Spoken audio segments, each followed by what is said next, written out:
Started out like any other night, with a stiff drink and a Pall Mall. I was on edge as I listened to the game. Had 2 ponies riding on it, and lately, it seemed like my luck was running on fumes. Hadn't caught a case in weeks. With my bookie breathing down my neck, I could sure use the extra scratch. Then she walked in. It's open. Dressed in black with hair so red you'd think she invented the color. She was gorgeous, I tell ya. Royalty incarnate. And the heartbreaker was standing right in my door. Detective Flask? Yes, ma'am. Do you know who I am? I'd be the dumbest Joe in town if I didn't. Good. How may I be of service? May I come in? Of course. How can I help you? There is a killer on the loose, Mr. Flask. The police have proven themselves to be all but useless regarding the matter, and that will not suffice. No argument there. Care for a drink? No, thank you. I want you to track down this killer for me, so that they may be brought to justice. Last I checked, you were a woman of means. A lot of means.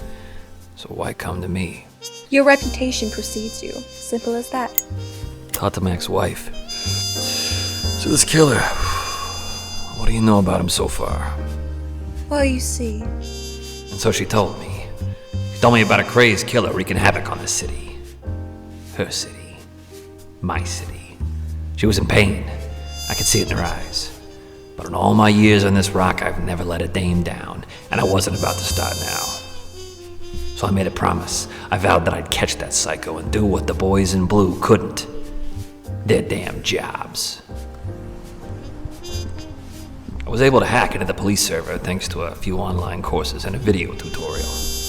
I cross-referenced all the cases with the victim names I was provided from my new benefactor. The most recent killing occurred here.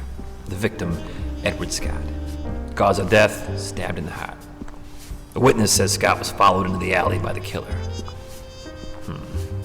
No cameras, no surrounding windows, yet we have a witness.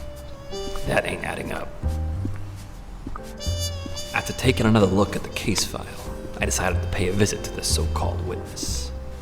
I had some questions. I just hoped she had the answers. Yes? Are you Casey Becker? Yes, who are you? Private eye, ma'am. May I come in? What is this in regards to? The murder on Evans and 10th. The police have you listed as a witness. Look, I already told the cops everything I knew, so... All I need is a moment of your time.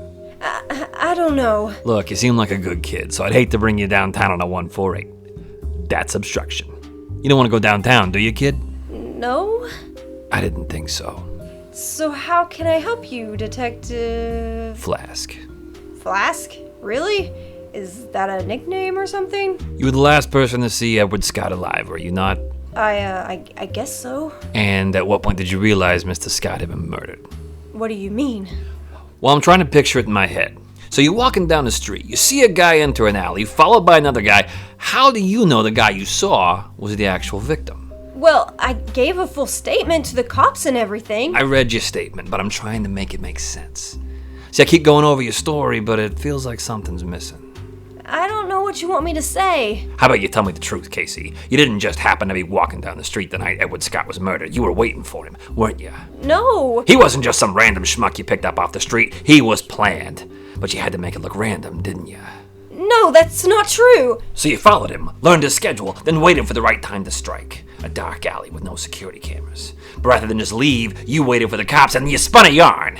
But it was you, wasn't it? No, it wasn't me, okay? Admit it! I can't. You wouldn't understand. Then who was it? Please, you don't know what you're getting into. I've been around the block a few times, sweetheart. I think I can handle it. Now talk. Who are you protecting? Edward Scott wasn't human. He was a monster. Scott had a clean record. No criminal background whatsoever, honey. So try again. Do you believe in vampires, Mr. Flask? Just like that, I was an amateur all over again. Might as well have been caught with my damn pants down. Depends on who's asking. How about the man with the gun pointed at your face? Well, under those circumstances, I'll believe anything you tell me. Vampires are real, my friend, and we kill them. Do you?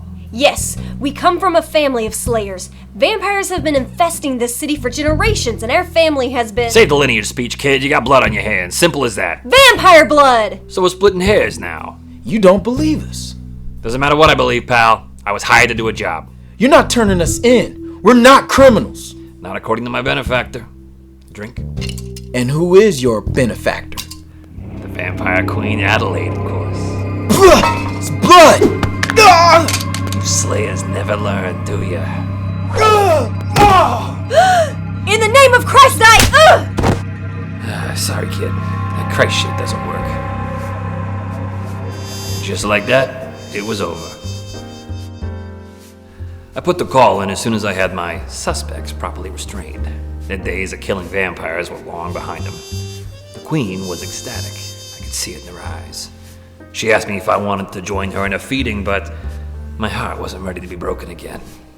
So I politely declined and saw myself out. It wouldn't have worked out anyway. She was a queen, and I'm just another rat running the race.